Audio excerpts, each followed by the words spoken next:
बाब तुमी ओल्ड गोवा जो बंगलो आहा पळय तेका लागून चळवळीन तुमी आहलेले आतां जायतो तेंप जालो तेजी कितें खबर कितें वासपूस कितें आतां सद्याक तरी तोंड पडलेलें गोंया आहा तेका कितें आहा सद्याक आतां कितें जालेलें आहा पयलीं सद्या ते थंड पडलेले म्हणजे थंड ना ते सगळे शिजप चालूच आहा ते पंचायतींनी चालू आहा हायकोर्टांनी चालू आहा सुप्रीम कोर्टांनी चालू आहा आतां वायल the matter is in the supreme court उलोवन आमकां आमचे ऑलमोस्ट अ विक्ट्री ती पिड्यार केल्ली नाका so let the law take its own course also आनी आतां रिसंटली हायकोर्टान ते मॅटर येयल्लें 2-3 दीस जाले आनी it has been brought to my notice through reliable sources that a matter was not represented by ASI on that day.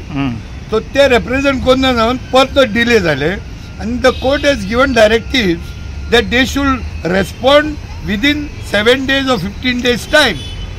Basically itun kida this case is already done. That illegal bungalow will have to go to ground zero, no doubt.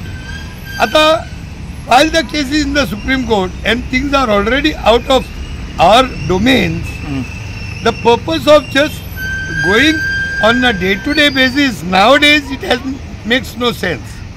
But definitely तेजे अंत तो राहत and the end is confirmed. नाजाल्यार ते येतना म्हणल्यार ती केस एक्सपिडेट करून ते बंगल्याचे NOC दितले आले ते.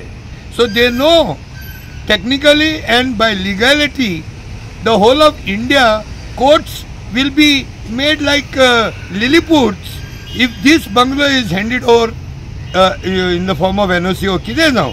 So this will be like a example to the whole world. And this type of matters will be reported even in all India reportings. So we should not set an example.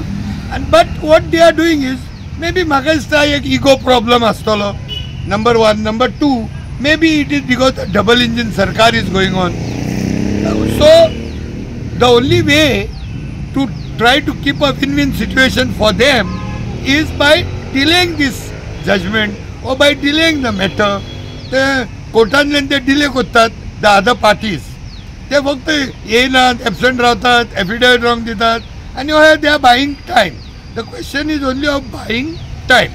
See, हांव एकलो आना तितून ह्या मॅटरान the whole of Goa is involved आनी हांव एकलो मेलो म्हणून कांय काबार जावचें ना. I have already made such statement before also. I am तो ready to give my last blood also but we will wait because we also respect the supreme court authority. But म्हाज्या वालो एकलो गेलो म्हणून काय ना. म्हाज्या वाल्यान आनी कितलेच एंटनी डिसिल्वा येतले आनी म्हाज्या फाटल्यान सेव ओल्ड गोवा एक्शन कमिटींतले मेंबरूय आनिकूय येतले. But this bungalow will not be let to go scot free.